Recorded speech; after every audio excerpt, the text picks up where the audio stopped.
الحمد لله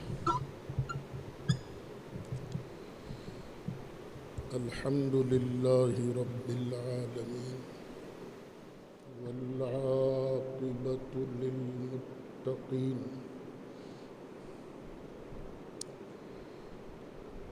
الصلاة والسلام على سيد الرسل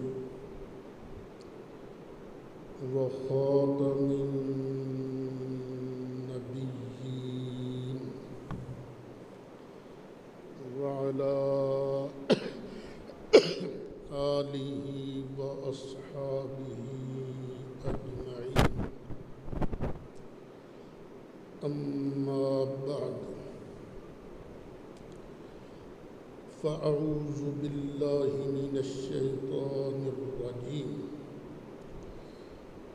بسم الله الرحمن الرحيم إن الذين توفاهم الملائكة ظالمي أنفسهم قالوا فيم كنتم قالوا كنا مستضعفين في الأرض قالوا ألم تكن أرض الله واسعة فتهاجروا فيها فأولئك مأواهم جهنم وساءت مصيرا صدق الله مولانا العظيم وبلغنا رسوله النبي الأمين الكريم ونحن على ذلك لمن الشاهدين والشاكرين والحمد لله رب العالمين۔ پانچواں پارہ ہے سورۃ نساء کی آیت نمبر 97 کو تلاوت کرنے کا شرف حاصل کیا ہے۔ پیچھے مہاجرین کا ذکر تھا اور مجاہدین کا ذکر تھا۔ یہ ذکر تھا کہ گھر بیٹھنے والوں سے مجاہدین کا درجہ زیادہ ہے۔ جب نبی کریم علیہ السلام نے حکم دے دیا کہ اب چلو بھائی سارے مکہ چھوڑو اور مدینہ شریف پہنچو، کیونکہ اب ضرورت تھی کہ مسلمانوں کی قوت کو مجتمع کیا جائے، اکٹھا کیا جائے۔ اکثر نے تو ہجرت کر لی، لیکن چند ایک لوگ تھے انہوں نے ہجرت نہیں کی۔ ان کا ہجرت نہ کرنا دین کی مخالفت سمجھا گیا۔ کیوں؟ جب دین کو ضرورت پڑی تو تم نے کیوں نہیں حکم مانا؟ یہ بات یاد رکھیں، جب دین کو ضرورت پیش آئے تو ہر مسلمان پر لازم ہے کہ وہ اس میں اپنا اپنا حصہ ضرور ڈالے۔ اب خیر ان لوگوں نے ہجرت نہیں کی، چند لوگ تھے وہ، ان کے متعلق اللہ ارشاد فرماتا ہے ان الذین توفاہم الملائکہ ظالمی انفسہم، کہ بے شک جن لوگوں نے اپنی جانوں پر ظلم کیا، ہجرت نہیں کی، فرمان رسول نہیں مانا، اب ان کا حال کیا ہے؟ جب ان کے پاس موت دینے والے فرشتے ان کی جان نکالنے آتے ہیں، قالوا فیم کنتم، فرشتے پوچھنے ہوئے تم کس پوزیشن میں تھے؟ تم نے اللہ کی راہ میں ہجرت کیوں نہیں کی؟ بتاؤ۔ قالوا کنا مستضعفین فی الارض، جواب دیا انہوں نے جناب ہم کیا کرتے، ہم تو بڑے کمزور لوگ تھے، ماڑے لوگ تھے، ہمت نہیں تھی، اس لیے ہم نے ہجرت نہیں کی۔ فرشتے اس کے جواب میں کیا کہیں گے؟ قالوا الم تکن ارض اللہ واسعۃ فتہاجروا فیہا، کیا ساری خدائی صرف مکے میں بند ہے؟ تم نے اللہ کی راہ میں ہجرت کیوں نہیں کی؟ اللہ کی زمین تو بہت وسیع تھی، تمہیں ہجرت کر جانا چاہیے تھا، تم نے ہجرت کیوں نہیں کی؟ اللہ فرماتا ہے فَأُولَئِكَ مَأْوَاهُمْ جَهَنَّمُ، یہ لوگ مرتد تھے، انہوں نے فرمان رسول نہیں مانا، تو ان کا ٹھکانہ ہے جہنم، وَسَاءَتْ مَصِيرًا، اور یہ جہنم رکھے۔ یہ ہو گیا آیت کا سادہ سا ترجمہ۔ اب اللہ ارشاد فرماتا ہے ان کی جان کون نکالتے ہیں؟ کیا بتایا میں نے؟ موت کے فرشتے۔ ان الذین توفاہم الملائکہ، ان کی جان نکالتے ہیں موت کے فرشتے۔ حالانکہ جان نکالنے والا کون ہے؟ اللہ۔ اللہ خود فرماتا اللہ یتوفی الانفس حین موتہا، موت کے وقت جان کون کو نکالتا ہے؟ اللہ۔ اللہ ایک جگہ فرمایا اللہ، کیا مطلب؟ اصل جان نکالنے والا کون ہے؟ اللہ۔ پھر ایک جگہ فرمایا قل یتوفاکم ملک الموت الذی وکل بکم، محبوب فرما دو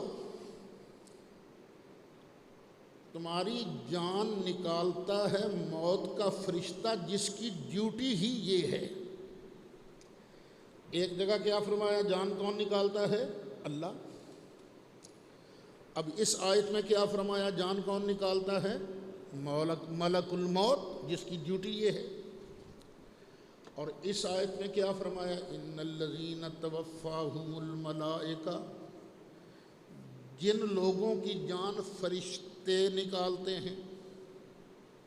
اب تین چیزیں آ گئیں، جان کون نکالتا ہے؟ اللہ۔ دوسری جگہ کیا فرمایا؟ جان کون نکالتا ہے؟ موت کا فرشتہ۔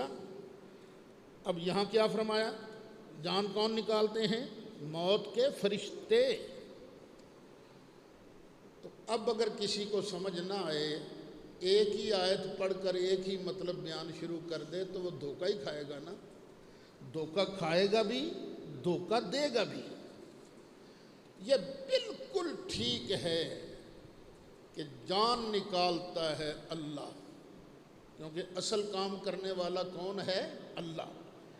دیکھو ہمارا عقیدہ اسی قرآن پر ہے، اصل مالک، اصل فاعل حقیقی، جان دینے والا، جان لینے والا، رزق دینے والا کون ہے؟ اللہ۔ لیکن اللہ نے اپنے کاموں کے لیے کچھ بندے مقرر کیے، کچھ کی ڈیوٹی لگائی ہے۔ اسرائیل علیہ السلام ملک الموت کی ڈیوٹی کیا ہے؟ جان تو نے نکالنی ہے۔ اصل نکالنے والا کون ہے؟ اللہ۔ لیکن جان نکالنے کا سبب کون بن رہا ہے؟ ملک الموت۔ اچھا، لیکن جب ملک الموت آتا ہے نا جان نکالنے کے لیے، اکیلا نہیں ہوتا، اس کے ساتھ معاون فرشتے بھی ہوتے ہیں۔ ملک الموت اندر سے جان نکالتا ہے، اگر روح جنتی ہے تو جنت والے فرشتوں کے سپرد، اگر روح جہنمی ہے تو جہنم والے فرشتوں کے سپرد۔ اب یہ مددگار فرشتے ہیں۔ بس سارا دین سمجھنا چاہو تو انہی چند لفظوں میں سمجھتے ہو۔ ہمارا خالق اللہ، ہمارا مالک اللہ، ہمارا رزاق اللہ، ہماری بگڑی بنانے والا اللہ، شفا دینے والا اللہ۔ لیکن اللہ نے ان چیزوں کے لیے بھی سبب پیدا کیے ہیں۔ یہ نہیں کہ سببوں کے بغیر وہ کر نہیں سکتا، کر سکتا ہے، لیکن اس نے ہر چیز کا کوئی نہ کوئی سبب بنا رکھا ہے۔ تو جان نکالنے کے لیے کس کی ڈیوٹی لگائی؟ ملک الموت کی۔ اور ملک الموت اکیلا نہیں آتا، ساتھ معاون مددگار فرشتے بھی ہوتے ہیں۔ بس برخوردار اسی سے سمجھ لیں، ہم سنیوں کا عقیدہ ہی ٹھیک ہے، کرتا سارے کام اللہ ہے، لیکن اللہ تعالیٰ نے ان کاموں کے لیے بندوں کی مدد کے لیے مددگار بنائے ہیں، سبب بنائے ہیں۔ اور سب سے بڑا سبب اس نے اپنے بندوں کی اعانت، اپنے بندوں پر رحمت کے لیے اپنے محبوب کو بنایا ہے۔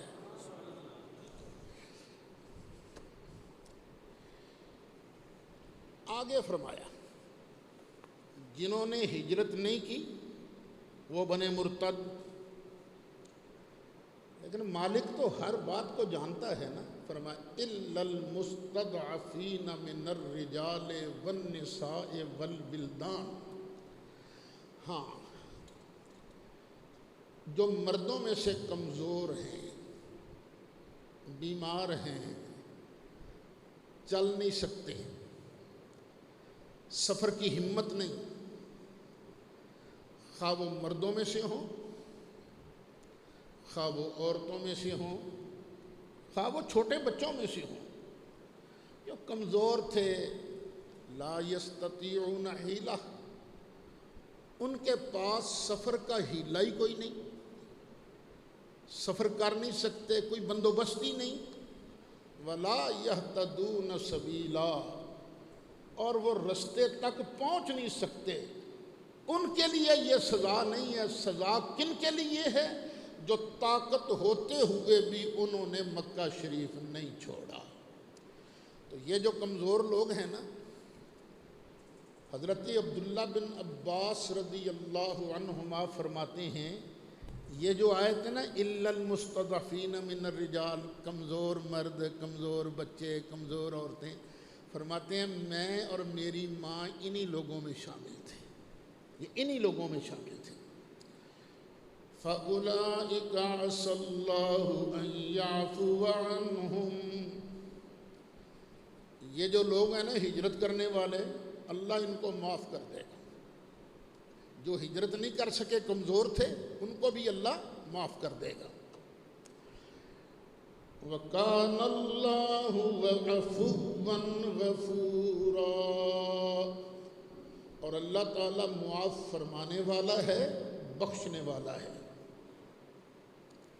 اور پھر آگے اللہ نے ایک بشارت دی، یہ قرآن کا معجزہ ہے۔ اب جو آیت آ رہی ہے، ویسے تو سارا قرآن ہی معجزہ، فرمایا وَمَن يُهَاجِرْ فِي سَبِيلِ اللَّهِ يَجِدْ فِي الْأَرْضِ مُرَاغَمًا كَثِيرًا وَسَعَةً، اور جو اللہ کی راہ میں ہجرت کرے گا نا اس کو تنگی نہیں آئے گی. گھر چھوڑ رہے ہیں، بیوی بچوں کو چھوڑ رہے ہیں، پیسہ کپڑا لتا سب چھوڑ رہے ہیں، لیکن رب کیا فرماتا ہے؟ جو بندہ اپنے گھر سے ہجرت کرنے کے لیے نکلے گا وہ زمین میں بڑی کھلی جگہ پائے گا، اس کو کھلی جگہ ملے گی، اس کو رزق بھی بہت ملے گا. یہ اللہ کا وعدہ ہے. لیکن یہ وعدہ کس کے ساتھ تھا؟ مکہ کے مہاجرین کے ساتھ. اب دیکھو نا رب کا وعدہ کس طرح پورا ہوا. خالی ہاتھ نکلے، مدینہ شریف پہنچے، تھوڑے ہی عرصے کے بعد گھر بار بھرے گئے، بادشاہ بن گئے، حکومتیں کرنے لگ گئے. یہ اللہ کا وعدہ تھا. لیکن یہاں یہ ہر مہاجر کے لیے نہیں، یہ ان مہاجرین کے ساتھ وعدہ تھا جو مکہ والے تھے. آگے فرمایا وَمَن يَخْرُجْ مِن بَيْتِهِ مُهَاجِرًا إِلَى اللَّهِ وَرَسُولِهِ ثُمَّ يُدْرِكْهُ الْمَوْتُ فَقَدْ وَقَعَ أَجْرُهُ عَلَى اللَّهِ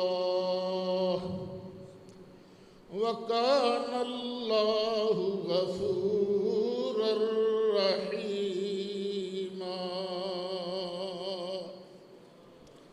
جب یہ ہجرت کا حکم آیا نا، نہیں ہجرت کرو گے پھینٹا لگے گا. ایک بوڑھے صحابی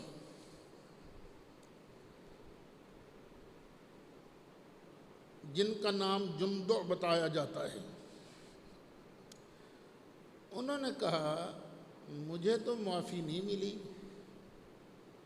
مجھے تو چھوٹ نہیں ملی کہ چل تو رہ جائے ادھر سے. بوڑھے تھے، میرے پاس پیسے بھی ہیں، میں ہجرت کر سکتا ہوں. انہوں نے اپنے بچوں کو کہا تم ایسے کرو، اونٹ پر نہ پالان بنا دو جہاں لوگ بیٹھتے ہیں، اور مجھے کسی طرح اس اونٹ کے پالان پر بٹھا دو، پانی بھی ساتھ رکھ دو، کھجوریں سدو وغیرہ یہ بھی ساتھ رکھ دو. تم نہیں میرے ساتھ جانا چاہتے نہ جاؤ، لیکن میرے اونٹ کا رخ جو ہے نا مدینہ منورہ کی طرف کر دو. بس میں جانوں میرا اللہ جانے، میں اب یہاں سے ہجرت کروں گا. بچوں نے بٹھا دیا، اونٹ پر بیٹھ گئے. گرمی بڑی سخت تھی. چلے، یہ تنعیم ہے نا، مقام تنعیم، وہاں تک پہنچے تو گرمی کی وجہ سے گردن ڈھلک گئی، یوں ہو گئے. کچھ راہیوں نے دیکھا ایک بابا جی ہیں، اونٹ پر سوار ہیں، گردن ڈھلکی ہوئی ہے، پتہ نہیں ماری نہیں گئے. انہوں نے آن کے اونٹ کو روکا اور بابا جی کو اتارا. اس وقت بابا جی آخری لمحات پر تھے. انہوں نے مدینہ طیبہ کی طرف منہ کیا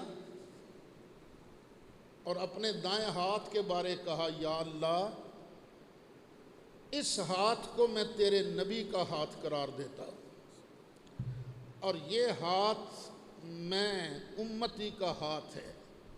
یا اللہ میں تیرے نبی کا ہاتھ پر میں ہجرت کی بیعت کر رہا ہوں، یا اللہ میری اس بیعت کو قبول فرما لے. یہ کہا، جان نکل گئی. جب جان نکل گئی، مدینہ طیبہ خبر پہنچی تو کچھ صحابہ نے کہا ہاں وہ چلے تو تھے گھر سے، ہجرت کی نیت بھی کر لی تھی، سفر بھی شروع کر لیا تھا، لیکن یہاں پہنچ نہیں سکے. پتہ نہیں ان کو ہجرت کا ثواب ملا کہ نہیں ملا. اب یہ ان کے دلوں میں نا سوال پیدا ہوا، اللہ نے قرآن کی آیت نازل فرمائی ہے۔ اللہ تعالیٰ نے ارشاد فرمایا وَمَن يَخْرُجْ مِن بَيْتِهِ مُهَاجِرًا إِلَى اللَّهِ وَرَسُولِهِ، جو بندہ اپنے گھر سے نکلا اللہ کی طرف اور اس کے رسول کی طرف ہجرت کے لیے۔ کئی لوگ ایسے بادشاہ ہیں فٹ کہہ دیتے ہیں نہیں اللہ کے نام کے ساتھ رسول اللہ کا نام نہیں آنا چاہیے۔ او بھائی میں کیا کروں، میں تو پابند ہوں نا قرآن کا۔ اب دیکھو ارشاد کیا ہے، وَمَن يَخْرُجْ مِن بَيْتِهِ مُهَاجِرًا إِلَى اللَّهِ وَرَسُولِهِ، جو بندہ اپنے گھر سے اللہ اور اس کے رسول کی طرف ہجرت کے لیے نکلے، کہاں سے نکلے؟ اپنے گھر سے۔ اچھا آپ نے جانا ہونا سفر پر، تو سفر میں قصر نماز ہوتی ہے نا، 4 رکعت کی بجائے 2 پڑھتے ہیں ہم، لیکن جب تک ہم فیصل آباد کی حدود میں ہوں قصر نہیں کر سکتے، قصر نہیں کر سکتے، پوری پڑھیں گے۔ یہ قصر کب شروع ہوگی؟ جب شہر چھوڑ دیں گے، جب شہر کی حدود ختم ہو جائے گی تو اب قصر کر سکتے ہیں۔ مسافر بنتا ہے شہر سے نکلنے کے بعد، لیکن مہاجر بنتا ہے اپنے گھر کا دروازہ چھوڑنے کے بعد۔ یہ فرق ہے مہاجر میں اور مسافر میں۔ اللہ فرماتا وَمَن يَخْرُجْ مِن بَيْتِهِ مُهَاجِرًا إِلَى اللَّهِ وَرَسُولِهِ، جو بندہ اللہ اور رسول کی طرف ہجرت کے لیے اپنے گھر سے نکلے۔ اور یہ صحابی کہاں سے نکلے تھے؟ بولو، مکہ شریف سے۔ اللہ کا گھر کہاں ہے؟ مکہ شریف میں۔ اور جا کدھر رہے ہیں؟ اللہ کی طرف۔ جا کدھر رہے ہیں؟ اللہ کی طرف اور اس کے رسول کی طرف۔ نکلے کہاں سے ہیں؟ مکہ سے، جہاں اللہ کا گھر ہے۔ یہ سوچنا ٹھنڈے دل سے، جہاں اللہ کا گھر ہے وہاں سے نکلے کدھر کے لیے؟ جہاں اس کا رسول موجود ہے، جہاں اس کا رسول موجود ہے۔ قرآن نے ہمیں بتایا رسول اللہ کی طرف جانا حقیقت میں اللہ کی طرف جانا ہے۔ وہ کیسے شعر پڑھتے ہو؟ بخدا خدا کا یہی ہے در، نہیں اور کوئی مفر مگر، جو وہاں پہ ہو یہیں آگے ہو، جو یہاں نہیں تو وہاں نہیں، بلغ العلا ہی کشف الدجا علیہ حسنت جمیع خصالہ وآلہ۔ اللہ فرماتا ہے ثم یدرکہ الموت، گھر سے نکلا پھر موت آ گئی۔ جب موت آ گئی تو یہ نہ سمجھنا ثواب کم ہو جائے گا، نا، فقد وقع اجرہ علی اللہ، اس کا ثواب، اس کا اجر اللہ تعالیٰ کے ذمہ کرم پر لازم ہو گیا، اللہ کے ذمہ کرم پر لازم ہو گیا۔ میں نے یہ کام کرنا ہی کرنا ہے، اس کو اجر دینا ہی دینا ہے۔ اچھا یہاں ایک علم کلام کی ایک چھوٹی سی بحث ہے، اللہ پر کوئی چیز لازم ہے؟ نہیں۔ اچھا مجھ پر کئی چیزیں لازم ہو جاتی ہیں اس لیے کہ مجھے حکم دینے والے کئی ہیں، اور اللہ کو حکم دینے والا، لیکن اگر اللہ اپنی مہربانی سے کہہ دے میں نے یہ کام ضرور کرنا ہے تو یہ اس کا کرم ہے، یہ اس کی رحمت ہے۔ جو بھی اپنے گھر سے ہجرت کے لیے نکلے گا اللہ کی طرف اور اس کے رسول کی طرف، پھر اس کو موت آ گئی تو اس کا اجر اللہ تعالیٰ کے ذمہ کرم پر ہے۔ یہیں سے سمجھ لو حاجی نکلا اپنے گھر سے حج کرنے کے لیے، حج کیا نہیں، پہنچا نہیں، ابھی رستے میں ہے، موت آ گئی۔ عمرے کے لیے نکلا، ابھی پہنچا نہیں، موت آ گئی، فقد وقع اجرہ علی اللہ، اللہ تعالیٰ اس کو پورا ثواب دے گا۔ حج کیا نہیں، عمرہ کر نہیں سکا، لیکن اللہ پورا ثواب اسے عطا فرمائے گا۔ بلکہ یہاں تک بھی لکھا ہے جب حج آئے گا ہر سال کے حج کا ثواب اللہ تعالیٰ اس بندے کو عطا فرماتا رہے گا۔ اس لیے میرے بچوں، جب بھی کسی کام کی نیت کرو تو نیک کام کی نیت کرو۔ کوئی پتہ نہیں اگلا سانس آنا ہے کہ نہیں آنا۔ کیا مجھے تمہیں یقین ہے کہ ہم جمعے کی نماز جماعت کے ساتھ پڑھ لیں گے؟ پتہ نہیں کب موت آ جائے۔ اگر موت آ گئی تو کام ختم ہو گیا۔ طالب علم اپنے گھر سے نکلا علم پڑھنے کے لیے، رستے میں فوت ہو گیا، موت آ گئی، نیت تھی میں نے اللہ کی رضا کے لیے دین سیکھنا ہے، فقد وقع اجرہ علی اللہ، تو اس کا اجر اللہ کے ذمہ کرم پر ہے۔ وَكَانَ اللَّهُ غَفُورًا رَحِيمًا، اور اللہ تعالیٰ بخشنے والا ہے، مہربان ہے۔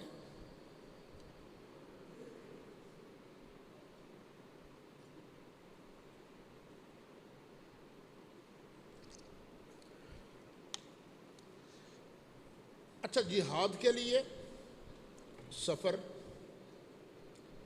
ہجرت کے لیے سفر، اور سفر میں گھر کی نسبت سہولت نہیں ہوتی۔ جتنی گھر میں سہولت ہے اتنی سہولت سفر میں نہیں ہوتی نا۔ تو اب یہاں اللہ تعالیٰ بیان فرما رہا ہے وَإِذَا ضَرَبْتُمْ فِي الْأَرْضِ، جب تم زمین میں سفر کرو۔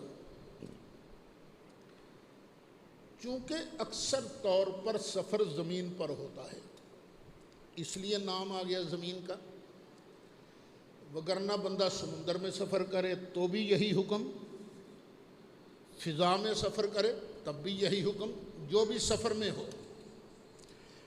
فَلَيْسَ عَلَيْكُمْ جُنَاحٌ أَن تَقْصُرُوا مِنَ الصَّلَاةِ،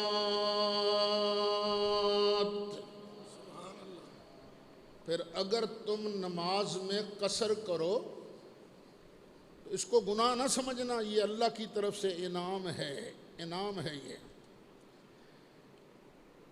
إِنْ خِفْتُمْ أَنْ يَفْتِنَكُمُ الَّذِينَ كَفَرُوا، اگر تمہیں یہ ڈر لگے ہم نے نماز شروع کی تو دشمن حملہ کر دیں گے، پہلے چھوٹ تھی نا، تو پھر تم اگر نماز میں قصر کرو تو کوئی گناہ نہیں ہوگا۔ إِنَّ الْكَافِرِينَ كَانُوا لَكُمْ عَدُوًّا مُبِينًا، یہ کافر تمہارے کھلے دشمن ہیں، وہ تو چاہتے ہیں تمہاری توجہ نہ ہو، یکبارگی حملہ کر دیں، اس لیے پہلے یہ جہاد کے سفر میں، دوسرے سفروں میں یہ نماز قصر کی اجازت دی گئی، پھر اس کو باہر رکھا گیا۔ اب لڑائی کا خطرہ ہے، نماز کا وقت آ گیا، تو اس وقت جو نماز پڑھی جائے گی اس نماز کا نام ہے صلاۃ خوف۔ کیا نام ہے؟ خوف۔ خوف کے وقت، دشمن کے ڈر کے وقت نماز کس طرح پڑھنی ہے؟ وَإِذَا كُنْتَ فِيهِمْ، محبوب پیارے جب تو خود تشریف فرما ہو نا مجاہدین میں، فَأَقَمْتَ لَهُمُ الصَّلَاةَ، اور تو اپنے مجاہدین کے لیے نماز کھڑی فرمائے، تو پھر کیا ہونا چاہیے؟ فَلْتَقُمْ طَائِفَةٌ مِّنْهُمْ مَعَكَ، تو اپنے جو مجاہدین ہیں نا ان کے دو حصے کرو، دو گروپ بناؤ، ایک گروپ تیرے ساتھ نماز پڑھے، وَلْيَأْخُذُوا أَسْلِحَتَهُمْ، لیکن نماز کے وقت بھی اپنا اسلحہ ساتھ رکھے، کیونکہ سامنے دشمن ہے، کہیں ایسے نہ ہو کہ تم رکوع کرتے رہو سجدہ کرتے رہو آن کے تمہاری گردن اڑا دیں، ایسا نہ کرنا، اسلحہ بھی ساتھ رکھیں صحابہ۔ فَإِذَا سَجَدُوا فَلْيَكُونُوا مِنْ وَرَائِكُمْ، جب پہلی رکعت کا دوسرا سجدہ ہو جائے تو جن لوگوں نے محبوب تیرے پیچھے پڑھی تھی نماز ان کو چاہیے وہ اپنی جگہ چھوڑ دیں، وَلْتَأْتِ طَائِفَةٌ أُخْرَىٰ لَمْ يُصَلُّوا فَلْيُصَلُّوا مَعَكَ وَلْيَأْخُذُوا حِذْرَهُمْ وَأَسْلِحَتَهُمْ، کہہ دو محبوب پیارے پہلی رکعت کا جب دوسرا سجدہ پڑھ لیا جائے یہ لوگ پیچھے ہٹ جائیں اور وہ لوگ جو پہلے مقابلے پر کھڑے تھے ان کی جگہ پر جا کھڑے ہوں اور وہ اپنی جگہ چھوڑ کے دوسری رکعت تیرے ساتھ پڑھ لیں۔ محبوب پیارے جب دوسری رکعت پڑھی جائے گی ان لوگوں کی ایک رکعت تیرے ساتھ ہوئی ہے، پہلے والے لوگوں کی بھی ایک رکعت تیرے ساتھ ہوئی ہے، یہ تیرے سلام کے بعد کھڑے ہو جائیں، کھڑے ہو کر اپنی رکعت کو پورا کر لیں، رکعت کو پورا کرنے کے بعد یہ واپس اپنی جگہ چلے جائیں اور جنہوں نے پہلی رکعت تیرے ساتھ پڑھی تھی وہ واپس آ کر دوسری رکعت پڑھ کے اپنا سجدہ کر کے سلام پھیر کے نماز کو مکمل کر لیں۔ اللہ کہتا ہے یہ ہم نے کیوں حکم دیا؟ وَدَّ الَّذِينَ كَفَرُوا لَوْ تَغْفُلُونَ عَنْ أَسْلِحَتِكُمْ وَأَمْتِعَتِكُمْ، یہ کافروں کی مرضی یہ ہے کہ کاش تمہاری توجہ تمہارے اسلحہ اور تمہارے سامان کی طرف نہ رہے، تم غافل ہو جاؤ۔ جب تم غافل ہو جاؤ ان کی مرضی کیا ہے؟ فَيَمِيلُونَ عَلَيْكُمْ مَيْلَةً وَاحِدَةً، یکدم تم پر حملہ کر کے تم کو ختم کر دیں۔ اللہ کیا فرماتا ہے؟ کافروں کی مرضی کیا ہے کہ تم غافل ہو جاؤ، غافل ہو جاؤ تو پھر وہ تم پر کریں اٹیک، پھر وہ تم پر کریں حملہ۔ بھائیو جاگتے رہنا، کافروں کے مکر سے غافل نہیں ہونا۔ ہم ہر طرف سے دشمن کے اندر گھرے ہوئے ہیں، کچھ دشمن ہمارے اندر بھی ہیں جاسوس، مسلمانوں کا مولویوں کا روپ دھار کے آئے بیٹھے ہیں، اندر سے یہودی اندر سے ہندو، اندر بھی دشمن ہے، ادھر بھی دشمن، ادھر بھی دشمن، ادھر بھی دشمن۔ تو اللہ کیا فرماتا ہے؟ لسی پی کے سو جانا یا جاگتے رہنا؟ جاگتے رہنا، جاگتے رہنا۔ میں اپنے حکمرانوں سے کہتا ہوں جاگتے رہنا، سونا نہیں ہے، غافل نہیں ہونا۔ جاسوسی اپنوں کی نہیں کرواتے، جاسوسی کروانی ہے تو دشمن کی کرو کہ وہ لوگ کیا سازشیں اس وقت سوچ رہے ہیں، کیا سازشیں سوچ رہے ہیں، غافل نہیں رہنا۔ وَلَا جُنَاحَ عَلَيْكُمْ إِن كَانَ بِكُمْ أَذًى مِّن مَّطَرٍ أَوْ كُنتُم مَّرْضَىٰ أَن تَضَعُوا أَسْلِحَتَكُمْ وَخُذُوا حِذْرَكُمْ۔ اللہ تعالیٰ کوئی گوشہ خالی رہنے نہیں دیتا۔ مالک ارشاد فرماتا ہے دیکھو تم بیمار ہو، میدان جنگ میں ہو، نماز کا وقت آ گیا، اللہ فرماتا ہے میں نے کہا تھا نا ہتھیار پاس رکھنا، ہتھیار بند، فوری ضرورت پڑے تو ہتھیار نکالا اور دشمن کا مقابلہ کیا۔ لیکن اگر کوئی بیمار ہے، ہتھیار بند ہو کر نماز نہیں پڑھ سکتا، تو اس وقت وہ بیمار اپنا اسلحہ زمین پر رکھ سکتا ہے۔ بارش ہو رہی ہے، بارش میں بھی اسلحہ ایسا ہے جو ساتھ نہیں رکھا جا سکتا، قیامت تک کے لیے قرآن ہے نا، کیونکہ ہمارے آج کل کئی اسلحہ ایسا ہے بارش ہو تو خراب ہو جاتا ہے، پانی پڑے تو خراب ہو جاتا ہے۔ اگر ایسی صورت ہو تو تم اپنا اسلحہ زمین پر رکھ سکتے ہو، لیکن پھر بھی جو ضروری سامان ہے نا، جو ضروری سامان، وَخُذُوا حِذْرَكُمْ، اپنے بچاؤ کا ضروری سامان پاس رکھو تاکہ دشمن اٹیک نہ کر سکے۔ إِنَّ اللَّهَ أَعَدَّ لِلْكَافِرِينَ عَذَابًا مُهِينًا۔ بے شک اللہ تعالیٰ نے کافروں کے لیے عذاب تیار کر رکھا ہے، ذلیل کرنے والا۔ یہ ذلیل کرنے والا عذاب کن کے لیے ہے؟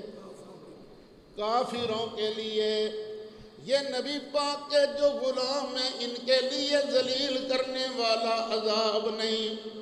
اور کتنا ہی بڑا گناہگار کیوں نہ ہو، زندگی میں ایک بار لا الہ الا اللہ پڑھا، بعد میں نیکی کر کوئی نہیں سکا، کلمہ کی برکت سے بے ایمان نہ بعد میں بن جائے، مرتد نہ بن جائے، زندگی میں ایک بار ہی لا الہ الا اللہ محمد الرسول اللہ پڑھا تھا، اللہ بڑا مہربان ہے، اللہ ویسے ٹکور شکور فرما سکے گا، فرماتا ہے اللہ تعالیٰ، لیکن ذلیل کرنے والا عذاب مدنی کے غلاموں کے لیے نہیں ہے تو کافروں کے لیے ہے۔ ان اللہ اعد للکافرین عذابا مہینا۔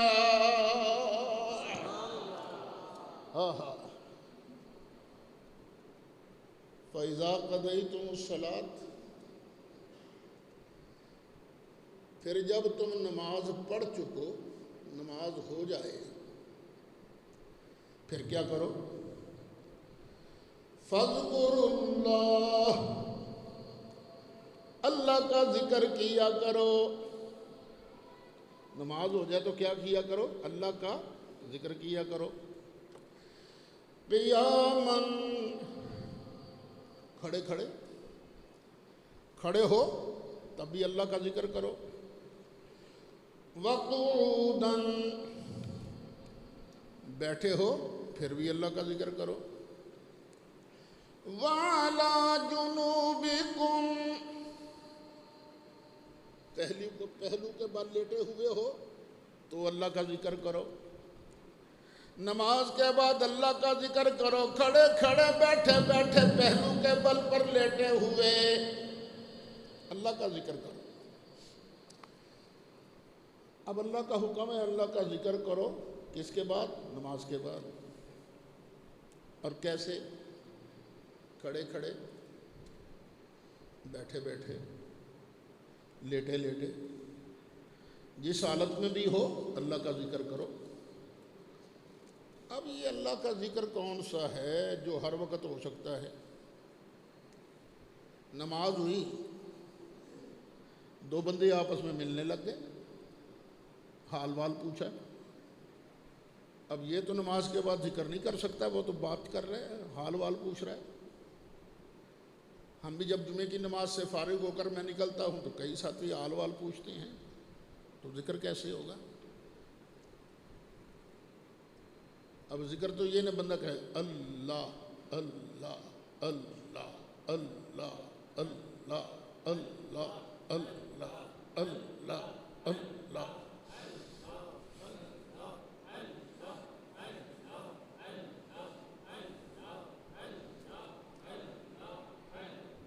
یہ زبان سے تو ہر وقت ذکر نہیں ہو سکتا۔ یہ کون سا ذکر مراد ہے؟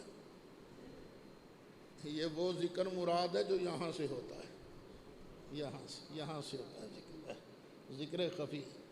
وہ کہتے ہیں نا ہاتھ کار ول تے دل یار والا ہے۔ تمہارے ذہن میں اللہ اللہ ہونا چاہیے، دل اللہ اللہ کر رہا ہو تو یہ ذکر خفی کیا کرو۔ ذکر خفی جب دل آہستہ آہستہ اللہ اللہ کرتا ہے نا، بندہ تصور کرتا ہے میرا دل کر رہا ہے اللہ اللہ اللہ اللہ اللہ، یہ عادت بن جائے تو سبحان اللہ ہر وقت ہی تیرا اللہ کی عبادت میں گزرتا ہے۔ فَإِذَا اطْمَأْنَنْتُمْ فَأَقِيمُوا الصَّلَاةَ۔ یہ نماز خوف اتنی دیر تک ہے جب تک خوف موجود ہے، کہ پہلے ایک گروپ آن کے نماز پڑھے گا، پھر وہ چلا جائے گا، پھر دوسرا گروپ آ جائے گا۔ یہ کب تک ہے؟ جب تک خوف باقی ہے، اور جب خوف ختم ہو جائے، اطمینان کی حالت ہو جائے، فَأَقِيمُوا الصَّلَاةَ، پھر نماز ویسے پڑھو جیسے ہم نے پڑھنے کا کہا ہے۔ اب دو گروپ نہیں بنے، جب سب کٹھے ہو کر نماز پڑھو۔ اور یاد رکھنا إِنَّ الصَّلَاةَ كَانَتْ عَلَى الْمُؤْمِنِينَ كِتَابًا مَوْقُوتًا۔ ہم نے ہر نماز کا وقت مقرر کر رکھا ہے۔ نماز مومنوں پر اپنے اپنے وقتوں میں فرض کی گئی ہے۔ فجر کی نماز کا وقت مقرر، فجر کی نماز میں آنے والی ظہر نہیں پڑھی جا سکتی، وقت مقرر ہے نا، ظہر کا وقت آیا ہی نہیں۔ ظہر کے وقت عصر کی نماز نہیں پڑھی جا سکتی کیونکہ ابھی عصر کا ٹائم آیا نہیں۔ پچھلی پڑھی جا سکتی ہے قضا، کیونکہ قضا جب چاہے پڑھ لو، لیکن جو ادا ہے وہ اپنے اپنے ٹائم پر۔ إِنَّ الصَّلَاةَ كَانَتْ عَلَى الْمُؤْمِنِينَ كِتَابًا مَوْقُوتًا۔ یہ نمازیں مومنوں پر اپنے اپنے وقت میں فرض کی گئی ہیں۔ اللہ ہمیں بھی ٹائم کی پابندی کے ساتھ، پوری شرائط کے ساتھ نمازیں پڑھنے کی توفیق عطا فرمائے، سنتیں ادا کرنے کی۔